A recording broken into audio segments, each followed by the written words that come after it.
Hello, in front of me I've got Garmin Edge 540. In this video I'll show you how to manage intervals.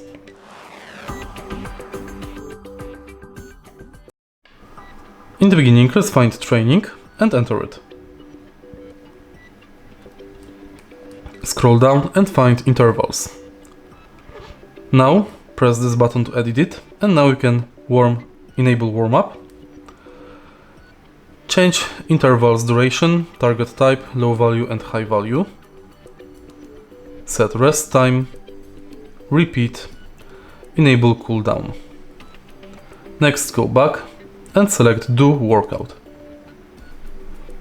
And it's set. To disable this function, go to menu and select stop workout. If you find this video helpful, please leave like, comment and subscribe.